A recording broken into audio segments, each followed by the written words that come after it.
We have a video released of allegedly Russian soldiers committing gruesome acts to Ukrainian prisoners of war. Now, we know how war ends up. Historically, we've read all these textbooks. We know war is full of atrocity on both ends. So it's almost never good versus evil, although that's how we kind of see it in the history books. But even the good side can commit acts of atrocity, right? So now Russia is painted as the bad guy as per mainstream media's narrative. Ukraine has come out and has condemned these actions, of course. You have Russia coming in and saying, well, we're denying this claim, we're denying this footage, but we're going to look into the legitimacy of this footage. Now, I've titled this video that this is a potential deepfake video because we know how good AI is creating, how good AI is becoming at creating these videos, where you can have fabricated images, fabricated video, fabricated characters, and now a video is created and it looks realistic. And so there's a few perspectives here, right? This could be people on the Western Front just wearing an outfit of Russian soldiers, and naturally they're painting themselves as Russian soldiers, but really they're part of the Western Front. This is to create public sentiment of, hey, look what's going on here in the Ukrainian war. Look what these Russians are doing. This fuels the fire, it angers people, and so a lot of people who are pawns of the ideological state, this is more in the West, they'll continue to fund this war either through money, taxes, support, morale, whatever it is. Then you have another situation where this may actually be legitimate. Russians may actually be doing this to Ukrainian prisoners of war, in which that case that should be condemned entirely. But like I just said, whether you're on the side of good or the side of evil, atrocities are committed on both sides. It doesn't make it okay. I'm just stating what is objectively. Then that final example, that final perspective is, well, this could be AI creating a situation potentially manipulated by the Western Front to create a video to anger people, to rile up public sentiment so that people are drawn towards this event. I've said this before, but the news cycle works in such a way where there are interests that want to commit action, so they benefit either ideologically or financially. So let's say in this case there's a war in Ukraine, Russia-Ukraine conflict, and this funds the military-industrial complex. You have a bunch of corporations, you have politicians, you have other people who are in the mix. They're all financially benefiting from this war because even Russia is benefiting from this war, not just in terms of conquest, but also they have the military and they have corporations who are being funded, subsidized to partake in this action. So this helps industry on both sides. Now, when you have people who have these interests, they're going to manipulate a situation in which they need to have support, ongoing support, to continue this interest. This interest may last a few months, a few years, or a few decades, right? We saw the Afghanistan war. It wasn't actually a war, although it was a covert war, right? An undeclared war, because Congress didn't approve the war. But Afghanistan lasted a couple decades. We were there for 20 years. Now, the only way for us to be in the Middle East for that long and to commit atrocities for that long and to have all these corporations and different interests benefit ideologically and financially from this situation is to create different events in the news cycle where every few months, so there's a micro news cycle, there's a macro news cycle. Macro news cycle is what's happening every few years, and that will have to change, right? There's a new fear tactic that is being presented to the people. So maybe, 1 to 3 years, war. The next 5 to 6 years, there's a pandemic. The next X amount of years, there's something else going on, right? I'm just painting examples. This is all theoretical. Then within the 1 to 3 years of, let's say, war, there has to be something in the news cycle every week, every month that is fresh, novel for the people to take in. If you present people, see, the psychology of this is if you present the same information to people, that gets boring. It becomes stale. People are not drawn to that. It's you reach a point as a human where you are now, what is that term called? You're comfortable, you're complacent with the information that you have. And so nothing is stimulating your mind. There's nothing for you to have an emotion about because it's the same old story. Now, if you change that news cycle on a micro, right? So week to week, month to month, there's something new, but it's still about the same macro event. Now you can rile up that emotion. So, now there's this new thing going on, right? There's prisoners of war that are being treated terribly. There are gruesome acts by our enemy. That should spark emotion in you. You should have empathy. You should want to have morale for this situation so we can push our troops over there, our resources over there, and help these people in Ukraine, even though we're foregoing all the other situations in the rest of the world. we're only there in Ukraine because there are interests for us here in America, the top people in America. And so people like that novel idea. People chase novelty in general. They want something new. They want something fresh. So you change that news cycle. And also the news is a business, right? So they also, on top of the interests having their hands in the media apparatus to have a strategic news cycle, the news in itself is a business. They make money. They have to be able to get outrage. They use clickbait. They have to be able to gather attention. They have to be able to attract viewers, attract an audience, not just the same audience, but they're also trying to expand. They're trying to get new people, a new audience. Now, a lot of these mainstream media legacy news companies, really cable news, I suppose now they're on YouTube and all that, they have kind of already cemented themselves. They've already cemented their audience. But that trickles down into independent news, right? I'm talking about current events right now. Now, I'm like any other person. There's, of course, status, wealth, influence, all that comes with that. I have a slightly different agenda in which I don't care as much about that as much as I care about the truth and informing people, because I see a much larger situation with negative consequences that will affect this country and us as individuals. And we already start to see it with our individual rights. They're degrading immensely. The mainstream media doesn't care about that as much. They just care about the financial motive. So they're willing to sell out American values for that financial motive, because there are people behind the industry, people behind these corporations. They benefit short term, right? They have these $10 million contracts. They're an anchor. So they don't really care what happens in 50 years. I mean, they're focused on their life right now. Very short-term thinkers. Humans in general are very short-term thinkers. I'll give this example of compounding interest. We're also very bad at math in terms of how it works long-term for us, right? So if we look at compounding, if we do a calculation or you verbally tell someone how compounding interest works, and you invest in, let's say, a stock, right? I'm not saying do this, I'm just saying theoretically. You invest in a stock, and every month you put $1,000 into the stock. Let's assume the stock is going to go up 10x in the next 10 years, okay? Let me continue with this example. So 10x, 10 years, you put $1,000 in a month. Now, it's not just that the stock is going up 10x. It's that your money is getting compounded every single year as that stock goes up. So over time, even though it seems like a small amount of money, $12,000 a year, that can compound to $1 million, $2 million, $3 million a year. We actually have to do the calculations. But we have a very bad time at calculating that. You take that concept and you tie it with instant gratification versus delayed gratification. So instant gratification is you want the cupcake now, even though you know it's going to not be good for you. There's a lot of sugar in it, a lot of carbs in it. Delayed gratification is when you're taking something that you could have access to instantly.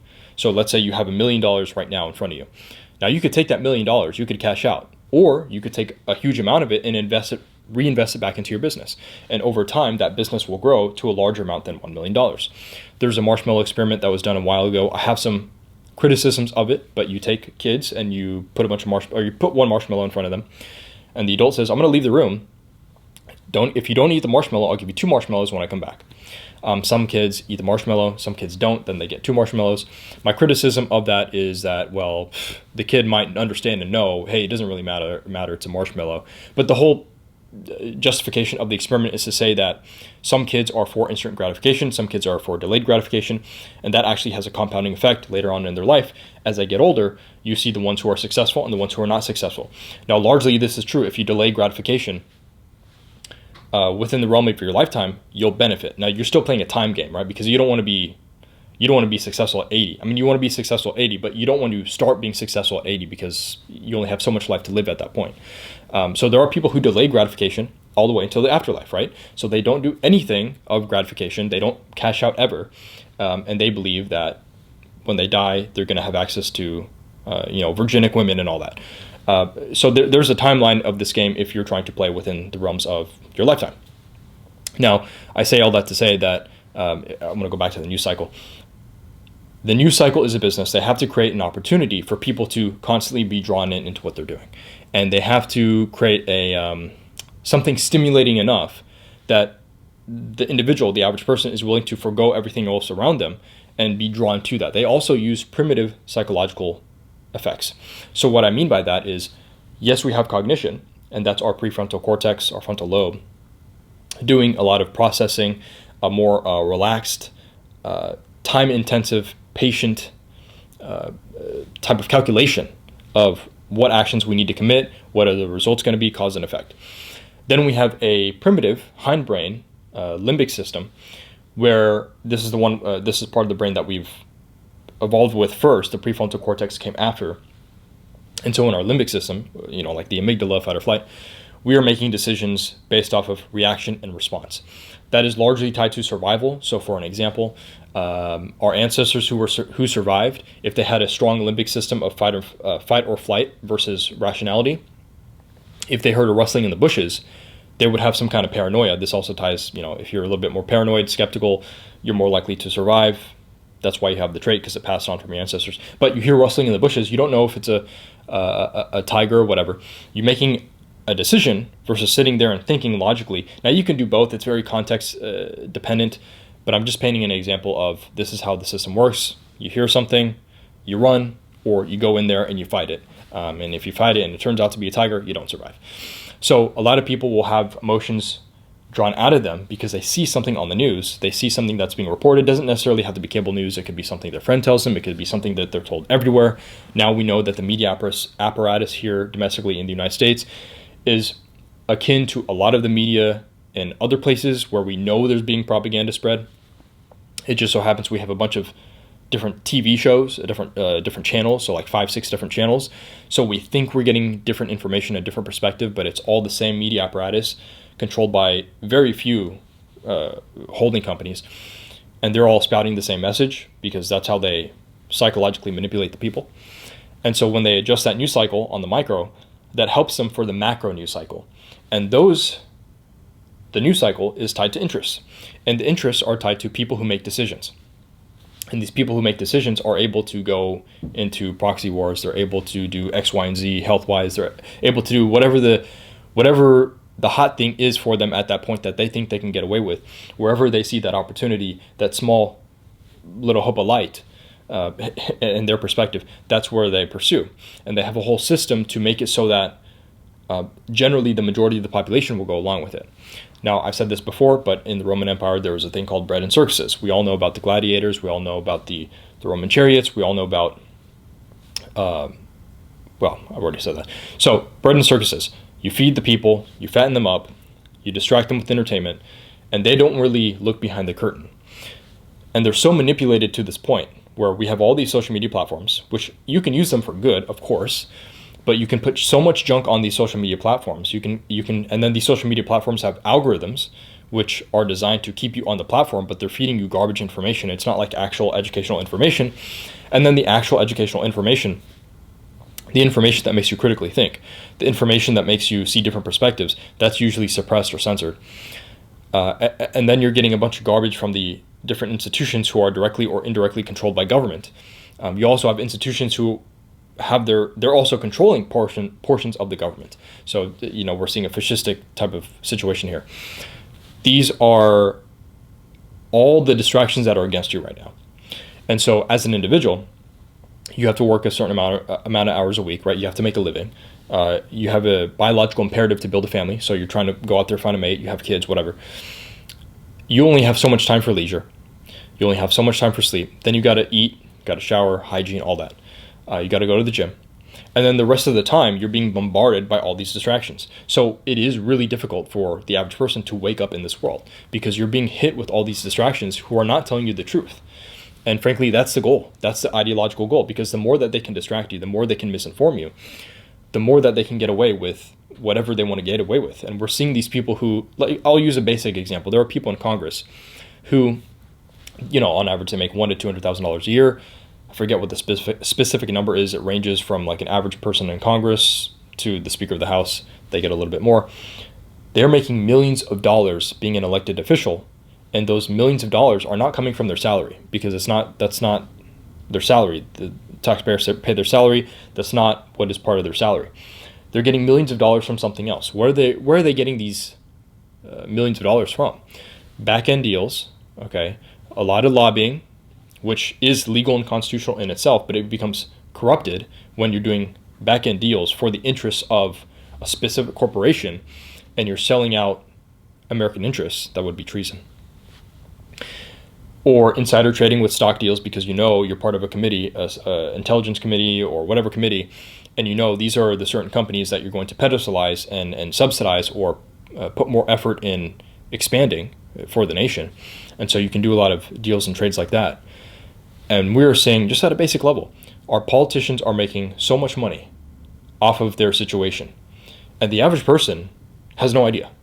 You'll have some people who are in the political community, even on the left, that will acknowledge that. They will acknowledge, yeah, these people are making a ton of money and they're abusing their situation, they're abusing their power. But the average person has no idea. Like I said, the average person, bred in circuses, this ideology, this strategy of manipulating the people psychologically, having a news cycle, a micro, a macro, and then having the media apparatus tied to interests at the top, and the interests at the top are using taxpayer money, our money, to go in other places and fund wars and have corporate interests also tied to government, like oil companies, where, okay, now we're going to invade the Middle East. We're going to have 3, 4, 5 big oil companies work with us. They're going to have the rights to go and drill in these areas. Now they have record profits for a few years. This has always been common with humans. The more farther back in time you go, it scales smaller. We had less of a population, smaller civilization, smaller society, but we're heading to a point where this is so widespread. It's so scaled up. I mean, it's getting ridiculous, right? I say this all the time. The only way to stop this, you can't really stop it because humans are going to be humans. Humans are corruptible. Humans are going to serve their own self-interest, but accountability is the answer. Every generation, we have to hold them accountable. I hear people all the time talking about, well, we need term limits for these people in Congress. That's not going to solve anything. That also removes the opportunity from good people who are in Congress to get reelected. And even if you did have term limits, there's a whole administrative state behind the elected officials, and they're in there for decades, and they're not directly elected. So we have to hold all parts accountable. That's a very difficult thing to do. So it does take a lot. It takes the minority of the population in every generation to say, hey, look, there's only 10, 15, 20% of us at max, at most. And we need to go in to these institutions, these corporations, these elected officials. It's not enough for us to say, hey, we need to pass this law. This restricts people in Congress from trading. We need to pass this law, term limits. This is not going to stop people who are already committing crimes. Like, it doesn't matter if they're wearing a suit and tie. They're not like a thug on the street. They're still committing crimes. They don't really care about the laws. And these are also the people who are protected by each other. So you have a bunch of criminals at the top. This is when you have individuals who are largely compromised, and you have the majority of the people who are operating the federal government, either overtly, like they're elected, or covertly. So they're not elected, they're behind the scenes. These people are governing themselves. So even if you pass laws, they're still going to pass the boundary of the law. They don't care about that. Which is why it's imperative for a lot of people who are knowledgeable and educated to speak out about this. And the more the population is aware about this, well, we can go into these little nooks and crannies. It's not necessarily just using our voice, but you can infiltrate these power structures. You can be part of these power structures, and then you can change these structures internally. That's a lot of work. It's difficult. It takes decades. It may take your whole life, even if you're just focused in this one narrow goal. Maybe you want to be in the CIA. You want to be able to change something in the CIA because you recognize the intelligence community is way too large. They have too much access to our information. They're abusing their power. They're not doing their American duty of actually going after terrorism, criminals, and prosecuting people who are infringing on the individual rights of private citizens. They're doing the exact opposite of that. Well, you may have to spend the rest of your life infiltrating the CIA. I mean, you're doing it legally, right? You're becoming a CIA agent, and you're rising up the ranks, and now you have a voice within the CIA internally to change part of the structure, part of the strategy. So that's why it takes. Now, remember these hierarchies, these structures. You don't need a lot of people. I mean, even right now, there's only a few thousand people who are running these structures. So if you're smart enough, you're competent enough, you have the interest, you have some certain strengths you can double down on, you can go into these areas, and you can become a person of influence within these structures. I recognize that's difficult. I know it's not easy, but it's necessary if we want to uphold this system of the American dream. Like, this American system is the only system that has the rights that we are granted right now. The reason why we have all this innovation, the reason why we have the standard of living that we have, the GDP that we have. I know it can be manipulated, like the CPI, but those are people who have been compromised largely, right? The Bureau of Labor Statistics, who are the ones who are putting out the CPI. we want to uphold the system because this provides opportunity. The biggest thing we can do for individuals, past, present, future, is provide opportunity.